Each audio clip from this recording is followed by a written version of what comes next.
નમસ્કાર મિત્રો, સ્વાગત છે તમારું આપણા આજના નવા બ્લોગમાં। અને હું આવ્યો છું અત્યારે ચંદવાણામાં તમારે બીજી જગ્યા બતાવવા માટે, બીજી સમાધિ, અદ્ભુત ચમત્કારિક સમાધિ જોવા માટે, જેની અત્યારે પણ હાલમાં માનતા ચાલુ છે। જો ભાઈ તમને ક્યાંય પણ પ્રકારનો કોઈ પણ પ્રકારનો કાંટો લાગેલો હોય અને હજી તમે એનાથી તડફડો છો, એને હજી સારવાર નથી મળી, તો કહેવાય છે કે આ સમાધિ એ તમે આવીને માનતા માનો। માનતામાં તમે જે પણ યથાશક્તિ તમે માનતા હોય, અગરબત્તી, શ્રીફળ, જે પણ તમે યથાશક્તિ જે પણ તમારાથી થતું હોય, બરોબર, એ જો તમે માનો છો ને તો અહીંયા તમારે કાંટો છે નીકળી જાય છે। અને આપણે અહીંયા જીવા બાપાની સમાધિ છે, જીવા બાપા જે અહીંયા યોગ્ય પહેલા જે એ સમયમાં એમને જે સ્થાપના છે, બરોબર।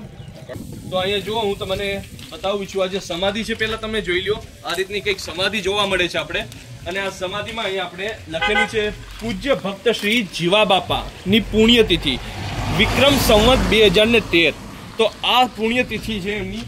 અને હવે આપણે જોઈએ, જ્યારે જીવા બાપા જીવતા હતા મિત્રો, ત્યારે એ લોકોને જ્યારે પણ કોઈને કાંટો લાગે તો એ કાંટાને નીકાળવા માટે લોકો જીવા બાપાની પાસે આવતા હતા અને જીવા બાપા કંઈક પોતાની મંત્ર શક્તિથી એ કાંટો નીકાળી આપતા હતા। અને જ્યારે હવે એક પરિવારને કાંટો લાગ્યો ને એ સમયે જીવા બાપાએ સમાધિ લઈ લીધી, તો હવે એ પરિવાર મૂંઝાઈ ગયું કે હવે અમે શું કરશું। ત્યારે એમની સમાધિની માનતા રાખી, માનતા રાખવાથી એ પરિવારનો કાંટો નીકળી ગયો અને સમાધિને જે માનતા રાખી હતી, બરોબર, એ પૂરી કરી। ચાલો હું તમને બતાવું, અહીંયા આપણે જે સમાધિ છે આ રીતની જોવા મળે છે। જીવા બાપાની સમાધિ છે, આપણે ચંદવાણા ગામની અંદર છે। અને આ જે એરિયો છે આખો તમે જોઈ શકો છો, આખો જે આ એરિયો છે ને, અહીંયા થાય છે ચંદવાણાનો મેળો 11ના દિવસે। દર વર્ષે 11ના દિવસે અહીંયા ચંદવાણાનો મેળો થાય છે અને અહીંયા જીવા બાપાની સમાધિ છે। ત્યાં આપણે જોઈતી એક સમાધિ ચરણદાસ બાપુની, એ આપણે જોઈ લીધી, એનો આપણે એક ડિટેલ કવર વિડીયો બનાવ્યો છે। અહીંયા હવે આપણે જે વિડીયો છે જીવા બાપાની સમાધિનો છે, તમે જોઈ શકો છો, અંદરથી આખો આ રીતનું તમને વ્યૂ જોવા મળે છે। એમના ચરણના અહીંયા નિશાન છે, તમે જોઈ શકો છો નીચે। અને આ રીતના આપણે જીવા બાપાની જે સમાધિ છે એ આપણે અહીંયા જોવા મળે છે મિત્રો।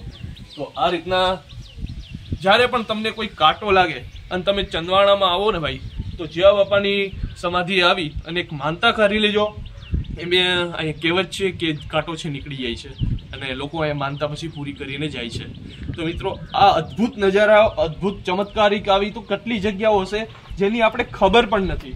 તો આવી જગ્યાઓને આપણે સાઈડમાં ના કરવી જોઈએ। આવી જગ્યાઓને હું લાવવાની વધારેમાં વધારે કોશિશ કરી, પ્રયત્ન કરીશ કે આવી જગ્યાઓ મને વધારે પડતી મળતી રહી અને તમારી સામું લાવું, જેથી આપણે ખબર પડે કે ભાઈ આપણે આજુબાજુના ગામમાં કેટલો મોટો ઇતિહાસ થઈ ગયો છે। અને બાકી રહી હવે આગળના વિડીયોની વાત, તો આપણે આગળના વિડીયોમાં કરશું।